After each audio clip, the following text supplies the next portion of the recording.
लोग, कैसे आप लोग? उम्मीद करते हैं बहुत अच्छे होंगे। और आज आपके लिए एक बहुत ही इम्पोर्टेंट अपडेट लेकर आया हूं जो आपके साथ भी हो सकता है। तो इस बात का आपको विशेष ध्यान रखना है कि जब भी आप अपने सेंटर में जहां भी आपको अलॉट किया गया है वहां पर जाएंगे एग्जाम देने के लिए, तो प्रैक्टिकल एग्जाम के लिए आपको बहुत सावधानी रखना होगा। क्योंकि मुंबई का एक केस मेरे सामने आया जो मैं आपके साथ शेयर करने वाला हूं। तो मैं आपका सूरज सर स्वागत करता हूं आज के इस सेशन में, और वीडियो के आखिरी तक बने रहिएगा ताकि प्रॉपर इंफॉर्मेशन आप तक पहुंच सके। और चैनल को सब्सक्राइब नहीं किया है तो जल्दी से चैनल को सब्सक्राइब करो और बेल नोटिफिकेशन को ऑन करो। हुआ कुछ ऐसा कि उन्होंने एडमिशन भी हमसे ही करवाया, जैसे कि सारे बच्चे एडमिशन हमसे करवाते हैं, तो प्रॉपर गाइडेंस भी हम देंगे, इसलिए हमें पूरी जानकारी उनके बारे में। तो भाई मुंबई के वहाँ से जो है, मुंबई में वो रहते हैं, उन्होंने अपनी लड़की के लिए जो है वो ऑन डिमांड के एग्जाम जो था वो उन्होंने किया। एक सब्जेक्ट टीओसी कर लिया, 4 सब्जेक्ट का एग्जाम उन्होंने किया कि भाई हमें एग्जाम देना है। तो भाई ठीक है एग्जाम देना है। तो अब हुआ ये कि जो सेंटर उनका एक तो वहां से थोड़ा दूरी पर है, बरसात का मौसम आप जानते हैं, मानसून आने के बाद मुंबई में वैसे भी बहुत प्रॉब्लम होता है। तो एक तो चलो सफर कर रहे कोई बात नहीं, पर प्रॉब्लम तब हुआ जब जिस दिन जो है लड़की का केमिस्ट्री का एग्जाम था उसी दिन फिजिक्स का प्रैक्टिकल था।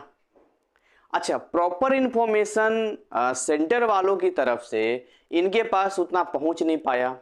फिर ये जब वापस गए वहां पर बात करने के लिए कि सर हमारा तो फिजिक्स का आज हम देने के लिए प्रैक्टिकल आए हैं कि नहीं, तो उन्होंने हालांकि फिजिक्स केमिस्ट्री दोनों लेके गए थे, तो उन्होंने कहा कि भाई केमिस्ट्री का हम लेंगे, फिजिक्स का नहीं लेंगे क्योंकि फिजिक्स का हो चुका है। अब इन्होंने कहा किस दिन फिजिक्स को हुआ, हमें तो पता ही नहीं है। तो बोले इस डेट को हुआ है। बोले इस डेट में तो हमारा केमिस्ट्री का थ्योरी एग्जाम था। तो अब फिर से उनको बुक करना पड़ रहा है, और आप जब री बुक कराते हैं सीट को तो आपको उतना ही पेमेंट देना होता है, 850 रुपये के आसपास है, जितना कि उसमें थ्योरी और प्रैक्टिकल दोनों होता है। या तो आप उसमें थ्योरी दे दो या तो आप प्रैक्टिकल दे दो। तो वहाँ सेंटर वाले ने कहा फिर से री बुक कर लो। देखो कितनी समस्या हो रही है, अब ध्यान सुनना इस बात को लेकर।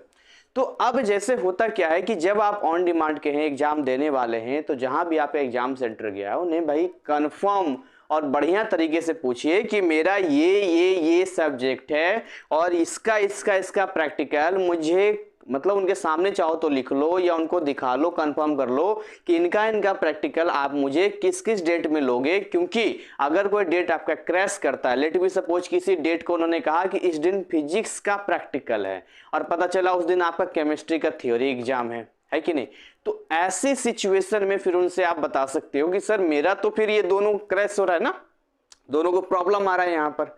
तो अपने अपने सेंटर का अपना हिसाब, जैसे मुंबई वाले केस में उनका है कि फ्राइडे को कोई थ्योरी पेपर नहीं लेते हैं, वो केवल प्रैक्टिकल लेते हैं। तो उनको पता है उस दिन थ्योरी देना नहीं, सारा प्रैक्टिकल लेंगे इकट्ठा, एक हफ्ते का जो होता है वो इकट्ठा बुलाते हैं, और उन्होंने एब्सेंट लगा दिया चूंकि आगे डिस्पैच कर देते हैं। तो भाई इस चीज का विशेष आपको ध्यान रखना है। ऑन डिमांड में क्या क्या गलतियां होती है, सबसे बड़ी मिस्टेक तो आपसे ये होती है कि आप किसी दूसरे बोर्ड से होते हैं और आप सोचते हैं कि वही वाला सिलेबस पढ़ के चले जाएंगे, हो जाएगा।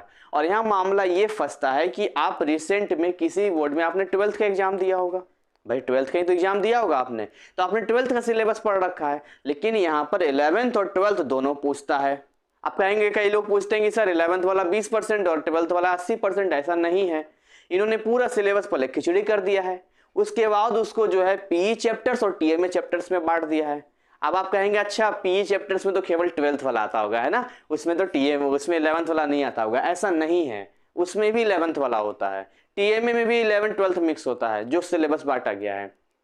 तो या तो आप खुद से पढ़ाई कर लो, या तो हमारा कोर्स अवेलेबल है ऑनलाइन, आप उसे परचेज करके ज्वाइन करके आप 1-to-1 क्लासेस ले सकते हो, लाइव क्लासेस ज्वाइन कर सकते हो, या पैकेज ऐसा अवेलेबल इसमें रिकॉर्डेड लेक्चर्स ले सकते हो। आपका बिल्कुल कंप्लीट है। तो मैं हमेशा कहता हूं कि हमारा जो है VVI सेट 399 वाला है उसको परचेज कर लो, क्या दिक्कत है भाई, अच्छे नंबर लाओ। देखो सोचो ना, आपने 5000 6000 3000 पता नहीं कितना कितना हजार लगाते हो, भाड़ा खर्च करके एग्जाम दे, सब कुछ आप करते हो, आप पूरे लाइफ के लिए करते हो। अब आप मुझे बताओ, अगर आपके किसी मिस्टेक की वजह से, किसी चीज की वजह से, थोड़ी सी लापरवाही की 1000-2000 की वजह से रिजल्ट खराब आ जाए, क्योंकि नंबर इस चीज के लिए थोड़ी मिलेगा कि आप बहुत परेशान होकर सेंटर में आए हैं जी, आप बहुत सिंसियर स्टूडेंट हैं, आप बहुत अच्छे दिखते हैं, इस चीज का नंबर थोड़ी ना मिलेगा। नंबर तो मिलेगा कि भाई आप जो लिख के लाओगे जो सही होगा उसके नंबर मिलेंगे, आप उसी पे काम नहीं करोगे तो कैसे होगा, आप मुझे बताओ। तो इस चीज़ का विशेष ध्यान रखो। अगर कोई मेरी हेल्प चाहिए, काउंसलिंग बिल्कुल फ्री है। मेरा व्हाट्सअप नंबर 9643480201 जो स्क्रीन पे आपको दिख रहा होगा, इस पे आप मुझे कांटेक्ट कर सकते हैं। एडमिशन भी हमारी टीम करती है, उनका 500 चार्ज है, वो अपना चार्ज लेंगे, बाकी के चार्जेस जो लगेंगे वो आपको देना होगा। बाकी जगहों की तरह नहीं है कि 8,000 दे दो, 9,000 दे दो, 10,000 दे दो, हम ये काम नहीं करते हैं, जैसा कि मैंने इस पर शॉर्ट्स भी बनाया था। तो उम्मीद करते हैं कि आपने आज के इस वीडियो से ये सीखा होगा कि अगर आप ऑन डिमांड एग्जाम देने वाले हैं तो कैसे जो है प्रैक्टिकल एग्जाम के लिए आप बी अवेयर रहेंगे, अलर्ट रहेंगे। तो अपनी वाणी को हम यहीं पर विराम देते हैं। मिलेंगे एक नए अपडेट के साथ जैसे ही मुझे कोई इंफॉर्मेशन मिलता है। तब तक आप ऐसे ही हंसते खिलखिलाते मुस्कुराते रहें और जिस पर्पज से ऑन डिमांड एग्जाम दे रहे हैं उसमें सक्सेस करें। Thank you, wish you all the best.